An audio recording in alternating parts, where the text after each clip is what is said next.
Is good? What is good? It's your boy dwayzeonblaze. You know the name, you know the face, you know the time, and you know the place, guys. Today we back again, brand new react. Matter of fact, guys, it's a brand new year, 2024, guys. Honestly, I know I've been missing for a couple of days, but to be honest with you, this thing was not wanting to record videos. Every time I tried to record a video, it just kept breaking. You know what I'm saying? So what can I tell you? So I wanted to do this before the last day of 2024, but unfortunately couldn't do it, sir. Why 2024 was the stupidest year ever? Okay, 2024 was definitely pretty stupid. So let's get into this, guys. I want to put on my hoodie, cause why not? You know what I'm saying? Like, comment, and subscribe. Let's go. I hope you are well. I hope you are blessed, and all the above.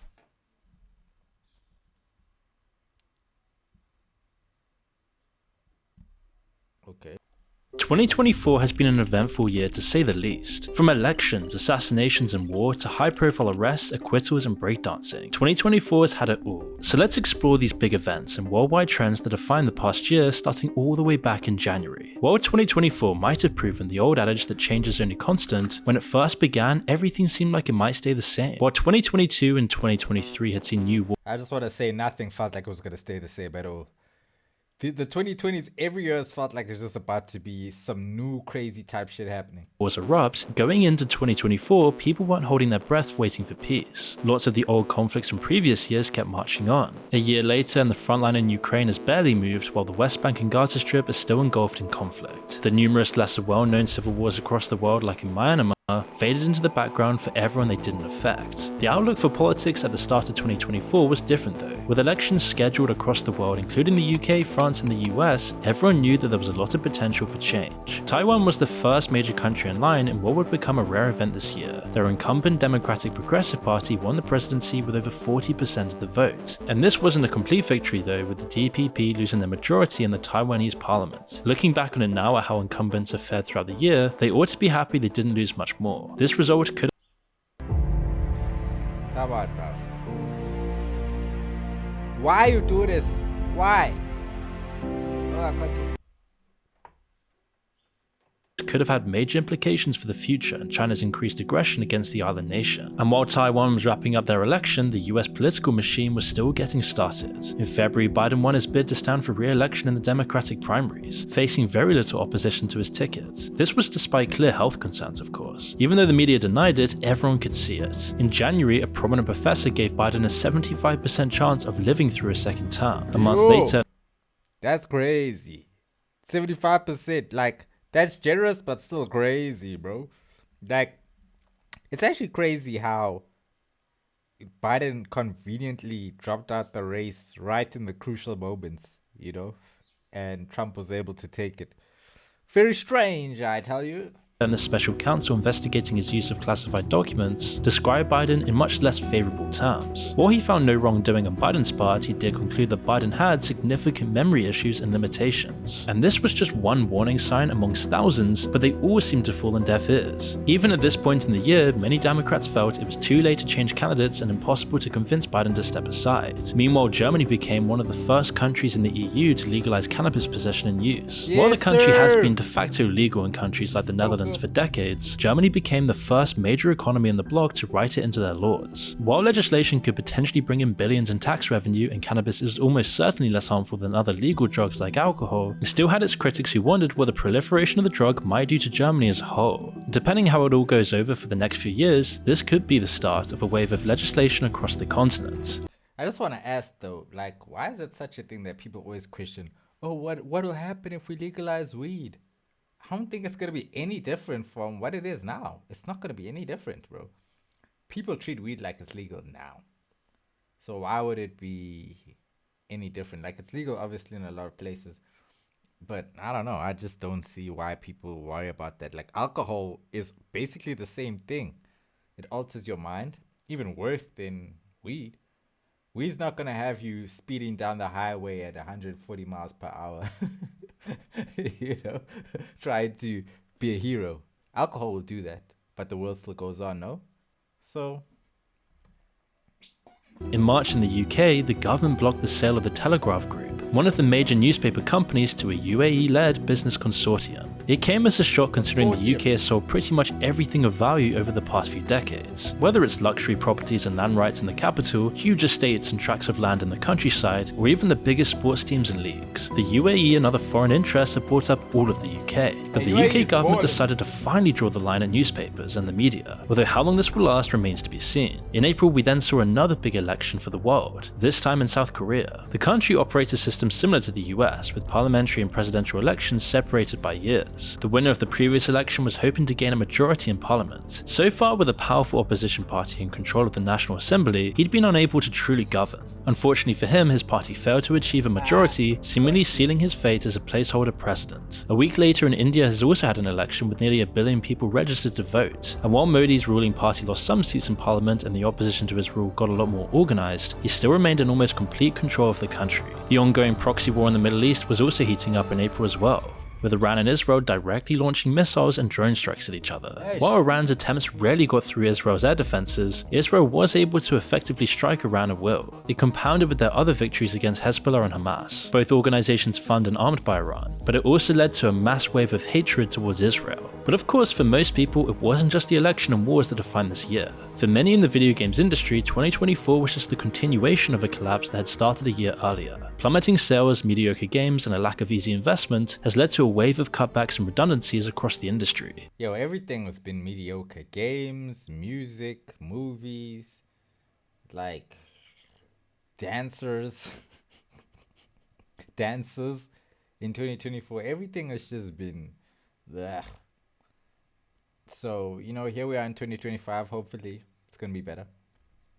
In April, the company Epic Games, who have been lousy with their money ever since Fortnite took off, also announced hundreds more layoffs. They're a company that's been giving out games for free for years, trying to buy out Steam's dominant market share. So to see them laying off their staff made people realize that the games industry was far more bloated than anyone had realized. Although in an industry with such a bad record of treating its workers, in lots of ways, it was all still business as usual. There were still some glimmers of hope and beauty throughout it all. One of those was the total solar eclipse seen across North America. When the next one occurs in 2044, we can only hope it darkens the skies of a world at peace. Then moving into May, and things got even worse for Iran when its president and foreign minister were both killed in a helicopter crash, attempting to fly over a mountain range during a massive storm doomed both the vehicle and any chances of a rescue once they went down. And this was especially damaging to the Iranian government's future, as the prime minister had been slated to replace the supreme leader once he stepped down. And now they've been forced to reshuffle and come up with some new options. But May also saw Trump getting found guilty in his hush money trial. While Democrats protested that this was in fact a legitimate investigation into wrongdoing, the rest of the country argued that this was just a politically motivated way for the Democrats to smear and attack the former president, completely stopping him in his tracks and ruining any chances of him becoming president. Somehow, the man still rose to the top. Only Donald J. Trump. Whether or not they said it though, most people knew that nothing would happen until after the election. That would be the only real factor in whether he would see actual consequences or not. Then in June, Assange was finally freed after years and years of uncertainty and embassy squatting. The plea deal they agreed saw Assange finally allowed to leave the UK for his native Australia, in a win against the forces of censorship. But as of this video, the situation for Snowden is still very bleak. But in possibly the biggest event of the year though, an interview with a random woman went viral launching the career of Hawk Tuah Girl. Her subsequent career would become emblematic of a social media hype machine gone completely insane. From just one viral moment, she capitalized as much as possible, launching her own podcast like everyone else does now, and doing everything she could to stay in the public eye. And she was just the tip of the iceberg of a huge wave of people, doing everything they could to get their 5 minutes of fame. And from Hawk Tuah is just one of the strangest things of 2024, because it was literally just somebody talking, literally saying a statement that made them famous, super famous, worldwide famous. It's crazy. That fame either doing a rug pull with a cryptocurrency or creating yet another generic podcast. If you've ever run your own business, you'll know how much of a pain it is to have all these different applications, all the costs that go into this, and all the research you have to do to find the right applications for your business. Which is why I want to tell you about Odoo. Odoo is the all-in-one management software that simplifies business operations for entrepreneurs. With applications for invoicing, accounting, project management, inventory, website creation, and more, Odoo streamlines every aspect of day-to-day management. And your first application is free for life, including hosting. I didn't even realize. Feature with Odoo to help businesses effortlessly manage comprehensive view tailored to tasks, dependencies, making it simple to control. If you're subtasks, recurring calls, or meetings, use all of Alright, come on, bro. How long is those, this so thing? check them out for free.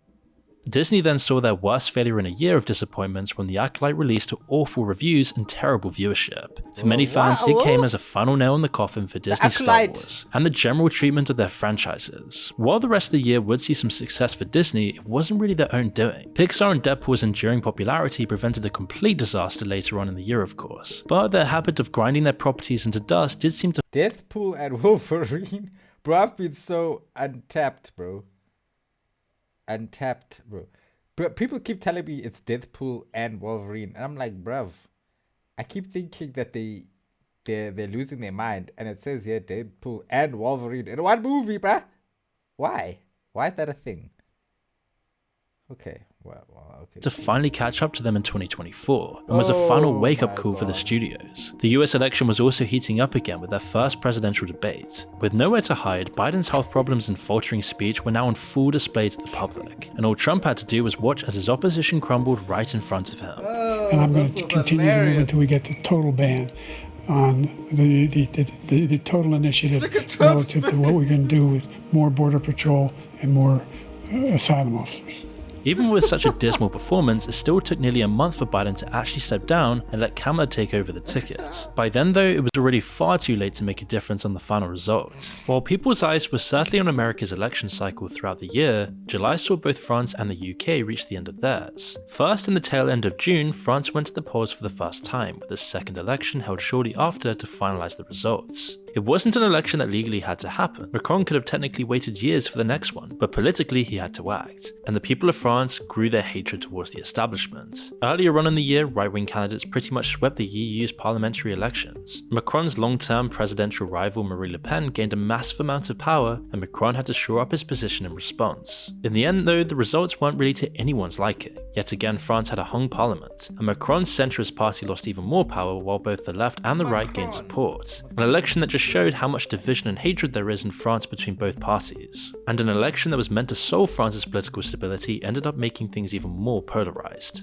It wasn't an arrangement that would last for long. At pretty much the same time, the UK was also staring down the barrel of another election. After well over a decade in power, the Conservative Party had run through every possible leader it could offer, and they ended up with nobody's favourite or anyone's elected choice, Rishi Sunak. Keir Starmer as leader of the opposition barely had to do anything. Everyone expected a landslide purely based on how tired people were of their current government, and when the results finally came through in early July, it was even worse than most people had thought for the Conservatives. Labour won a huge amount of seats in Parliament, giving them an overwhelming majority. But under the surface, they didn't actually win that many votes. People just wanted change because of the UK's first past the post system, meaning Labour won nearly 2/3 of Parliament with only just 1/3 of the total votes. Meanwhile, Reform UK had massively damaged the Conservatives by taking nearly 15% of the total vote and getting themselves a few seats in Parliament. But while their footprint in Westminster is small right now, they could easily grow to replace the Conservatives as the UK's main right-wing political party, with even the backing of Elon Musk, making it clear that no matter the country, everybody wants change. With terrible economies, growing crime, and growing instability throughout the West, it's clear why so many drastic changes have Yeah, UK might be competing with us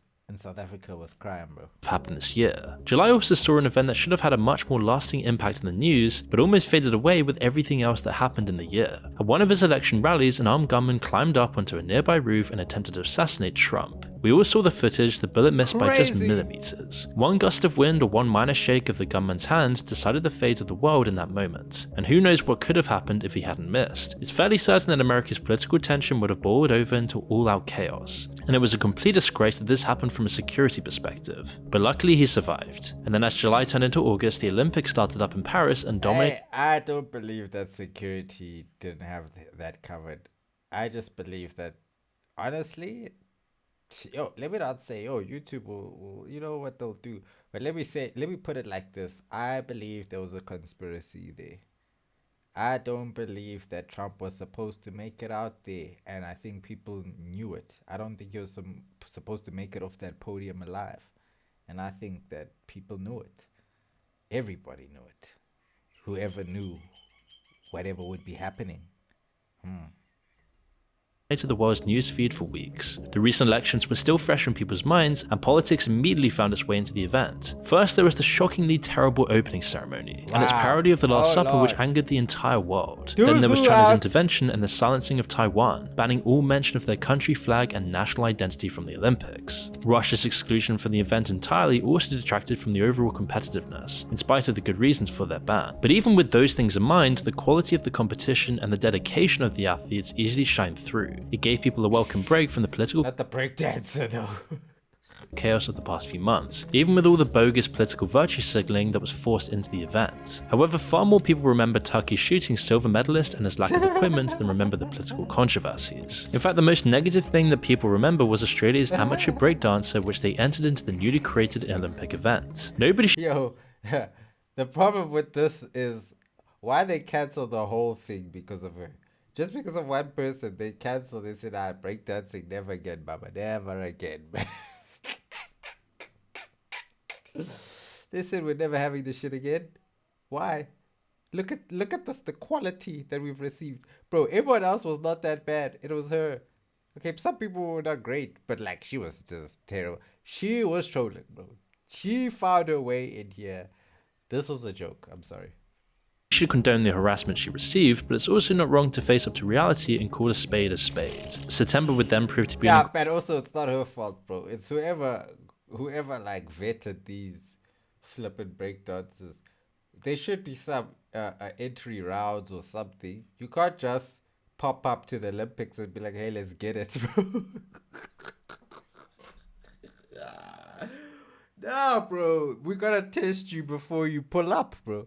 It feels like they just told you, yo, pull up, bro. Or unless maybe the main breakdancer couldn't come through or whatever. They were just like, hey, dude, we need you. There was nobody else. There was nobody else doing the art of breakdancing in Australia. It was only her. It was only her.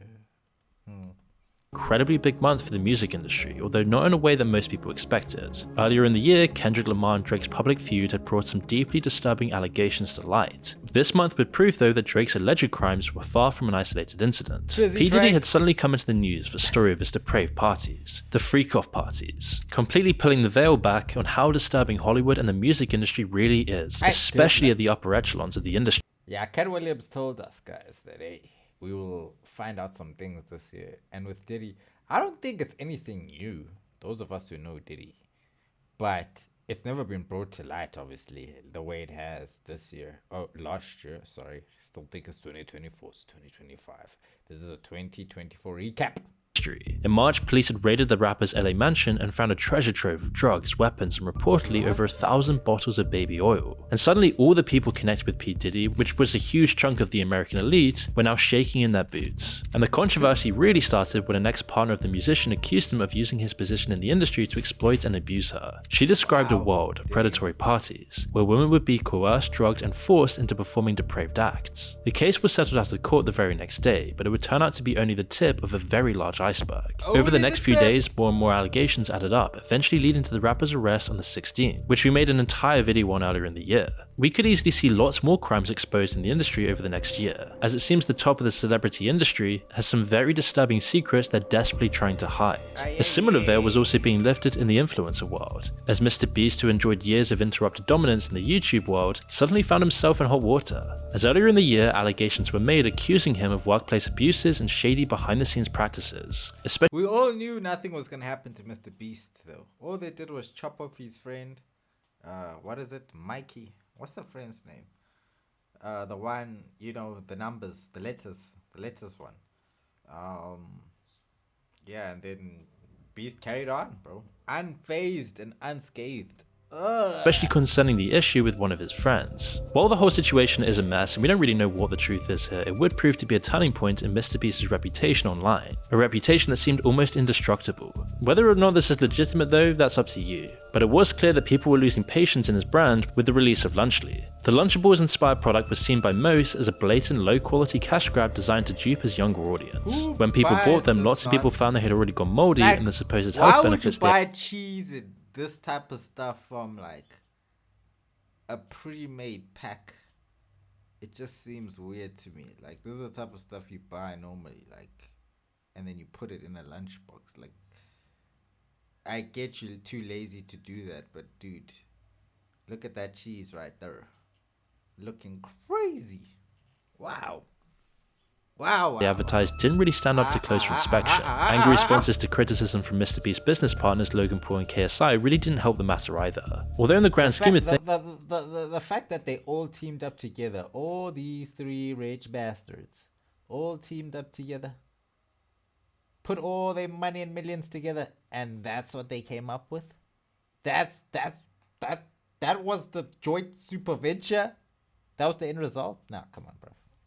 Which one is that one? There wasn't really much here compared to everything else. But the next month would bring another influencer crashing down to reality. This time it was Johnny Somali, whose abuser-filled tour of the world finally...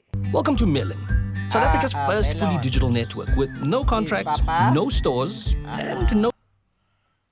finally came to an end. His general strategy for his streaming career was to go to a foreign country, intentionally abuse and antagonize its people, and then record the often violent results. Typically, his disrespect only earned him travel bans and slaps on the wrist, but that all changed when he was arrested in South Korea on October 26th for desecrating a monument. South Korean officials would later lock in a travel ban, preventing him from leaving the country before his trial in 2025. And if convicted, he might actually face up to 5 years in prison, perhaps even more if he's found guilty of other crimes as well. However, November's biggest event was by far the US election. In the days before it happened, polls and mainstream news organizations insisted that it was a 50-50 toss-up with no clear favorite, even though all the gambling market said otherwise. And almost everybody knew this wasn't true. And the results obviously spoke for themselves. Trump swept every single swing state, taking the election by storm, being yet another huge monumental changing point in the Western political sphere, showing that people were sick to death of the current establishment. In the aftermath, nearly all the legal cases brought against him were thrown out or postponed indefinitely. Even strictly anti-Trump people like Mark Zuckerberg were now almost talking about him positively. Establishment figures from leading journalists to industry magnates nearly all fell in line to secure their place in the new administration.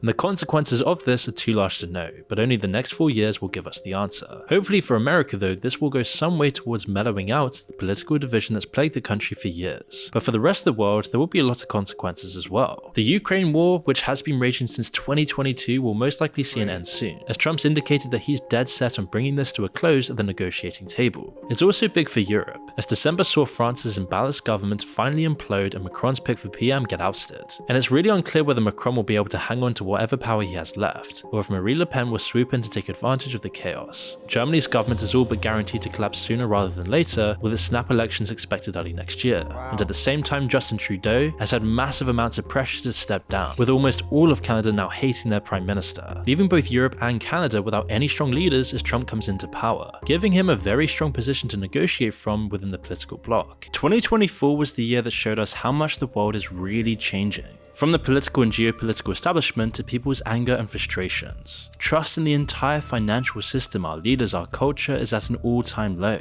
Bitcoin skyrocketing above $100,000 showed this, as people are rejecting the nonsense they have to live through, which made 2024 such a pivotal year for all of us. And one massive piece of news that happened towards the end of this year really bears discussion, of course, but as we've already seen, people just mentioning this on YouTube often find themselves demonetized and censored. However, seeing the response to all of this, and the huge praise online for Luigi, really highlighted the true extent of the changing times we're living through. Yeah, this was something different, boy.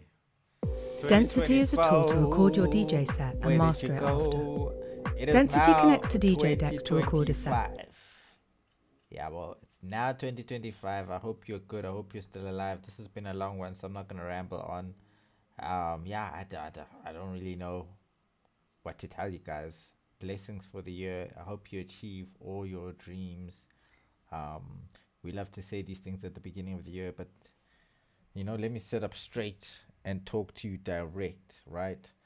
You know, we love to say these things, but really, guys, come on, let's push, let's achieve, let's reach for greatness. The young bulls, you know, don't waste no time. Don't be chasing hands, guys. Honestly, some of us are still learning that lesson. Okay, it's not funny. Anyway, yeah, man. Blessings to your families, your friends. I hope you prosper. I hope you're able to provide for yourself and the ones you love throughout the year. I pray you don't go through a winter season, even in the winter. All right, it's your boy Dwayzeonblaze, guys. Like, comment, and subscribe. Check out the new the new just dropped the new track, guys. You know, chest out. That's not what it's called, but anyway, yeah, I'll catch y'all in the next one, man. I hope it's a good year for all of us. I pray I stay around, you stay around like a donut. It's not funny, but what can I tell you, bro?